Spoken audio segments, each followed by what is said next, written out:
Merhaba, bu videoda incelemesini yapacağım kitap Ömer Mümin Munis'in Başıboşluk Mevsimi. Belki de bu yazarı hiç duymadınız, ilk defa benden dinleyeceksiniz.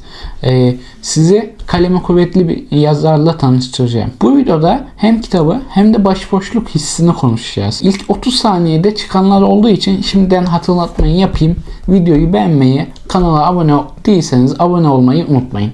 Yazardan başlarsak Ömer Mümin Munis 1985 yılında Balıkesir'de doğmuş bir tarihçi ve yazar. Hoca Ahmet Yesevi Üniversitesi Tasavvuf Tarihi bölümünde yüksek lisans yapmış. Yazarın birçok dergide öykü ve denemeleri yayınlanmış. Bizim de yazarla tanışmamız bu yazılar sayesinde oldu. Üniversite zamanlarında, yani bundan 10 yıl önce, vay be 10 yıl olmuş. Zaman ne çabuk geçiyor. Bundan 10 yıl önce Sababet adlı bir web sitemiz vardı. 2 kişi olarak kurduğumuz bu site zamanla yazar kadrosu olarak 15-20 kişiye kadar ulaştı. Deneme, köşe yazıları yazıyorduk. Arada da konuk yazar alıyorduk.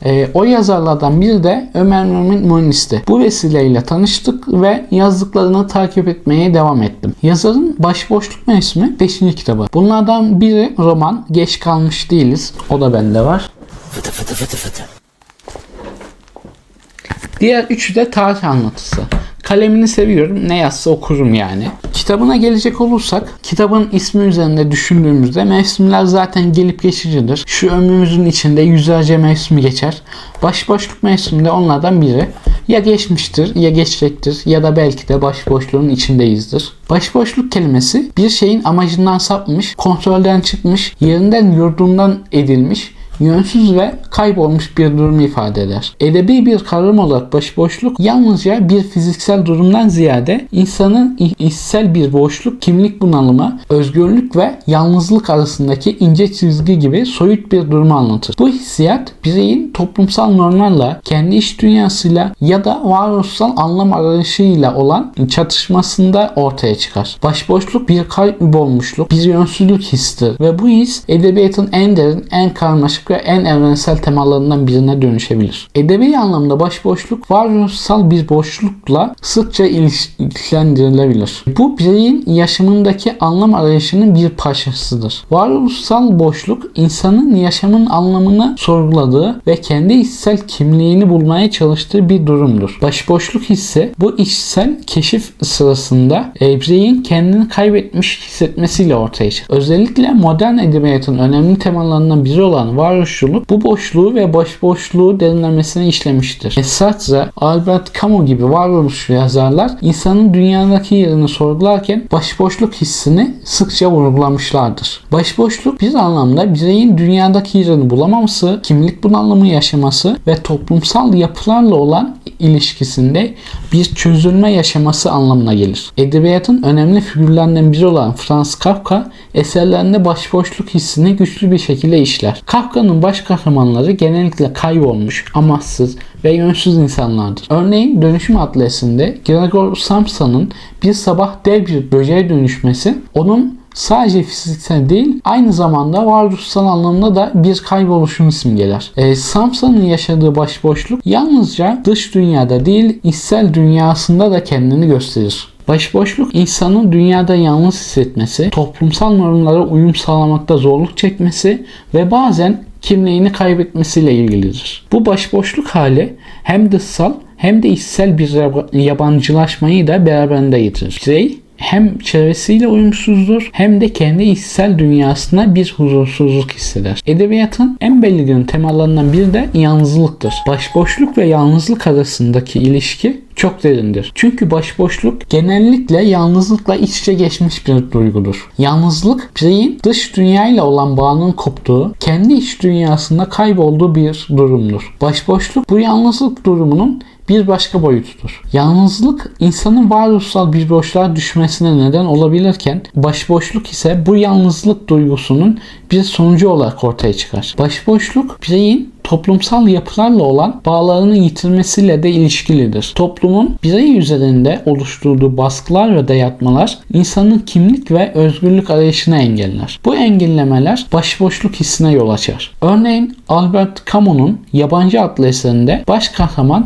bir cinayet işler ve sonra toplum tarafından yargılanır. Ancak baş kahramanın başboşluğu yalnızca bir suç işleme eylemiyle sınırlı değildir. O, hayatına dair anlam arayışını kaybetmiş, toplumsal normlarla uyumsuz bir şekilde yaşayan bir insandır. Baş kahramanın başboşluğu onun toplumla olan bağlarını koparmasında ve kendi içsel varoluşunu sorgulamasından kaynaklanır. Başboşluk hissi özgürlüğün bir başka boyutuyla da ilişkilidir.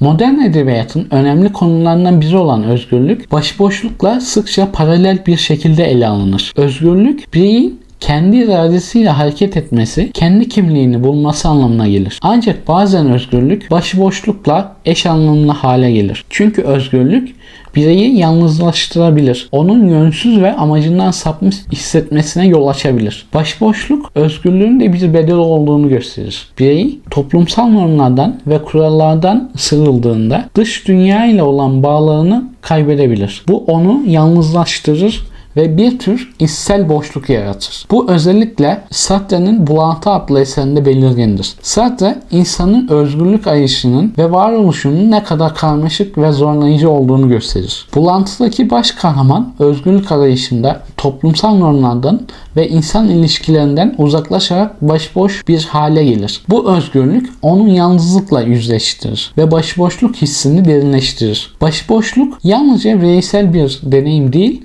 aynı zamanda evrensel bir temadır. Her birey bir konuda bu hissi deneyimleyebilir. Kimlik arayışında, toplumsal normlarla çatışmada ya da varoluşsal bir boşlukta. Edebiyat, başıboşluk hissini işlemek için güçlü bir araçtır. Çünkü edebi eserler insanın iç dünyasını ve toplumla olan ilişkisini derinlemesine keşfetme imkanı sunar. Başıboşluk bir karakterin yalnızca dış dünyada kayboluşu değil, içsel dünyasının da bir kayboluşudur. Bu kayboluş insanın kendini bulma yolculuğunda geçirdiği dönüşümün bir parçasıdır. Sonuç olarak başıboşluk hissi edebiyatın en derinlemesine işlediği konulardan birisi. Hem bireysel varoluşun hem de toplumsal eleştirinin bir arada bulunduğu bu tema insanın içsel boşluğuyla yüzleştiği, kimlik ve özgürlük arayışında olduğu bir durumu ifade eder. Edebi eserlerde başıboşluk, yalnızlık, özgürlük ve kimlik gibi evrensel konularla iç içe geçmiş bir şekilde sunulur. Bu hissiyat edebiyatın insan ruhunun derinlerine inme gücünü ve bireyin varoluşsal mücadelesini anlatma yeteneğini gözler önüne serer. Bu pencereden bakınca başıboşluk çok daha anlamlı hale geliyor. Kitaba dönecek olursak, kitap 10 denemeden oluşuyor. Ara ara başka hikayelere gitsek de ana karakterimiz Ömer Sakioğlu'nun hayatından kesitleri okuyoruz. Deneme dedim ama kendi içinde birbirleriyle bağlantılı öykü de diyebiliriz. Yazarın dili akıcı.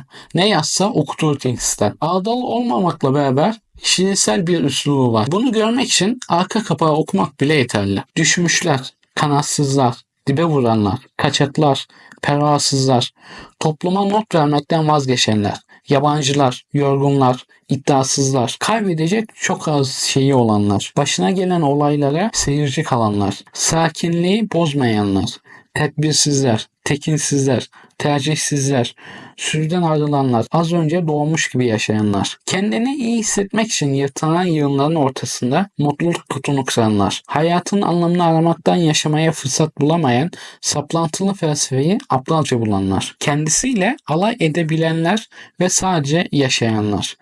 Bu hikayeler sizin. Bir gün sıranın kendisine geleceğini bilenler için. Hayatın içinde hayır. Hayatın tam ortasında olup bitenleri, izahı olmayan şeylerin mizahını göze alarak makul miktarda argo ve kabalıkla eğip bükmeden, değiştirip dönüştürmeden olduğu gibi anlatıyor. Bunu kimseye anlatamam ama birilerinin anlaması lazım diyen ve istasyona gelmeden trenden atlamaya cesareti olan herkesin adına. Son olarak buradan yazara da seslenmek istiyorum. Kısa öyküler bizi kesmiyor artık. Bir okuyucu olarak uzun bir roman bekliyorum sizden. Siz de okuduğunuzda bunu isteyeceksiniz eminim yazardan. Şimdiden sesiniz olmak istedim. Videoyu beğenmeyi, kanala abone değilseniz abone olmayı ve yorum yazmayı ihmal etmeyin. Hoşça kalın, edebiyatla kalın.